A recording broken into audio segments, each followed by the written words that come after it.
কিয়ামতের দিন আল্লাহ রাব্বুল আলামিন শহীদদেরকে ডাকবেন, তুমি শহীদ হয়েছিলে দুনিয়া অর্জনের জন্য, আল্লাহকে খুশি করার জন্য শহীদ হও নাই, গোত্রের জন্য শহীদ হয়েছিলে।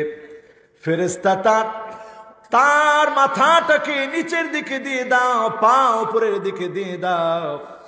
সেদিন শহীদকে আল্লাহ রাব্বুল আলামিন যার ভিতরে ইখলাস ছিল না ব্যর্থ বানায় দিবে। এরপরে আল্লাহ ডাক দিবেন, আলেমকে নিয়ে আসো। বহু আলেম সেদিন যাবে, আল্লাহ রাব্বুল আলামিন জিজ্ঞাসা করবে, আলেম এলেম তো শিখেছিলে? আলেম বলবে, করাতুল কুরআন আলাক, আল্লাহ আপনার জন্য কোরআন পড়েছিলাম, আপনার জন্য খুতবা দিয়েছিলাম, ওয়াজ করেছিলাম। আল্লাহ বলবে, কাযাবাতা, মিথ্যা বলেছ, আমার জন্য তুমি কোরআন পড়ো নাই। মানুষ তোমাকে কারি বলবে জন্য কোরআন পড়েছ, মানুষ তোমাকে বড় খতিব বলবে জন্য খুতবা দিয়েছ, মানুষ তোমাকে বড় বক্তা বলবে জন্য বক্তব্য দিয়েছ। সেদিন আলেম আল্লাহর দরবারে ব্যর্থ হয়ে যাবে।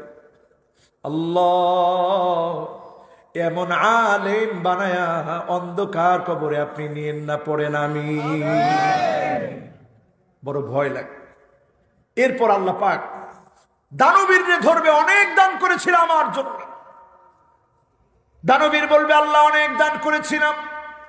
আল্লাহ বলবে, কাযাবতা, মিথ্যা বলেছ, আমার জন্য দানগুলা করো নাই, দানগুলা করেছিলে দানবীর বলবে বলে, সুতরাং তোমার কোন দান আমি আল্লাহর কাছে কবুল হয় নাই, তারেও লটকায় ফেলো। সেদিন ওই লোকটাও জাহান্নামে চলে যাবে।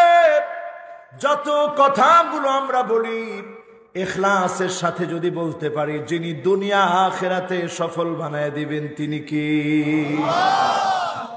এই দোয়াটুকু আমরা মরে গেলেও করবেন যে, আল্লাহ মেহেরবানি করে আলেমের গুনাহগুলো আল্লাহ আপনি মাফ করে দিন। আমাদেরকে আপনারা অনেক সম্মান দেন। এই যে তাকবীর দিয়ে দিয়ে আনছেন, এই তাকবীর পাওয়ার মোটেও যোগ্য আমরা না, তারপরেও আপনারা সম্মান দিয়েছেন। আল্লাহ যেন এই সম্মানটুকু দুনিয়া আখিরাতে আমাদেরকে দান করেন, পড়েন আমিন। আমার ভাইয়ের, একদিন আমি আপনি মরে যাব। কোন পথে আছি? আল্লাহর বন্ধু হব না শত্রু হব? চিন্তা করেন। মান আরাদা সাহিবাহু ফাল্লাহু ইয়াকফি, আল্লাহকে দুনিয়ার জীবনে যারা বন্ধু বানাবে তারা নামাজ পড়বে না ছাড়বে? দিন প্রতিষ্ঠার কাজ করবে না বিরোধিতা করবে? কোনটা করবে? আজকে একটু হিসাব মিলিয়ে নেন আমার ভাইরা। স্বাধীনতার রজত জয়ন্তী 50 বছর উৎসব পালন হয়।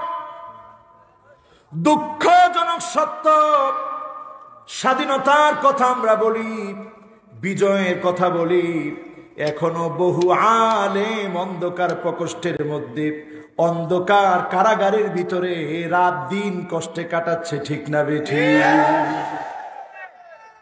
কেমন স্বাধীনতা আমার ভাইরা, কেমন মানুষ আপনারা! আলেমদেরকে এতটুকুন সম্মান দেখাতে পারেন নাই। যুগে যুগে জালেমরা আলেমদেরকে মাজলুম বানিয়েছে, জালেমদেরকে যিনি ছেড়ে দেন নাই তিনি কে? ইন্না বাতশা রাব্বিকা লাশাদীদ। আলেমরা আল্লাহকে যদি বন্ধু বানায়, আলেমরা যদি আল্লাহকে বন্ধু মনে করে, বন্ধুর শত্রুতা আল্লাহ পাক কখনো বরদাস্ত করবে না, ঠিক না বেঠি? আপনারা কি রাগ করতেছেন? কষ্ট পাচ্ছেন? মৃত্যুর আগে প্রস্তুতি নেন আমার ভাইরা। কবর পাশে নিয়ে কথা বলছি। কত কবরে নেতা ঘুমায় আছে, নেতার নেতাগিরি ঘুমায় গেছে, নেতার সাথে সাথে ওই পদে অন্যজনকে বসায় দেওয়া হয়েছে, ঠিক না বেঠি?